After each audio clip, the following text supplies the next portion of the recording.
বিকাশ ভবন সংলগ্ন এলাকার সার্বিক পরিস্থিতি নিয়ে কলকাতা হাইকোর্টে দ্বারস্থ এলাকার এক বাসিন্দা। প্রতিদিন নতুন নতুন ঘটনা ঘটছে। পুলিশের নিষ্ক্রিয়তার কারণে সাধারণ মানুষ অসুবিধায় পড়ছে। দ্রুত শুনানির আর্জি বিচারপতি সৌমেন সেনের এজলাসে।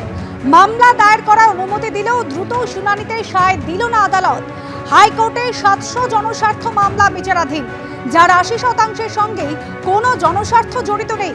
বহু মামলায় প্রচার কেন্দ্রিক মামলা, এমনই মন্তব্য করেছেন বিচারপতি সৌমেন সেন।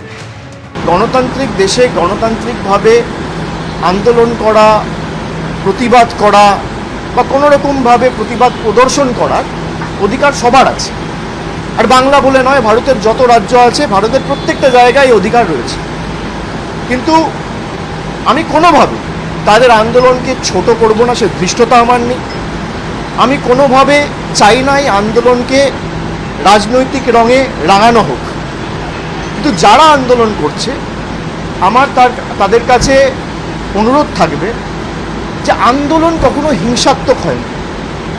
আমি কিছু ফুটেজ দেখেছি, আমি কাউকে দায়ী করছি যে জোর জবরদস্তি গেট ভেঙে দেওয়া হচ্ছে।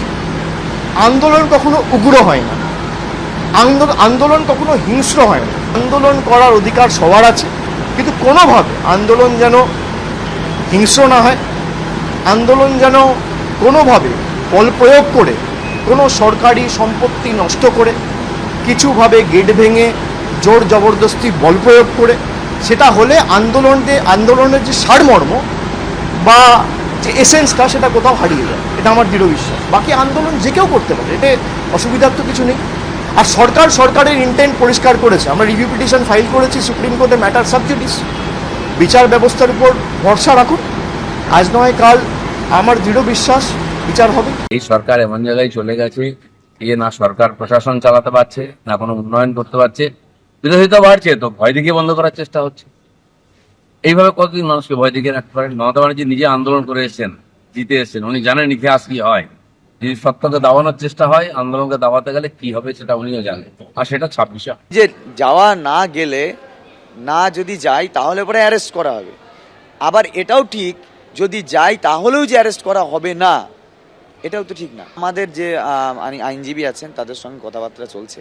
তারা যে মানে রুলস আমাদেরকে দেখাবে, নিয়ম বলবেন, সেই অনুযায়ী আমরা কাজ করব। সরকার তার মানে এখন থেকেই আমাদেরকে সরকারি কর্মচারী ভাবছে না, অথচ তার দুর্নীতির কারণে আমাদের এই ঘটনা ঘটলো। সরকারি কর্মচারীদের ঢাল করে সরকারি কর্মচারীদের বিরুদ্ধে সরকারি কর্মচারীদেরকে লেলিয়ে দেওয়া হচ্ছে।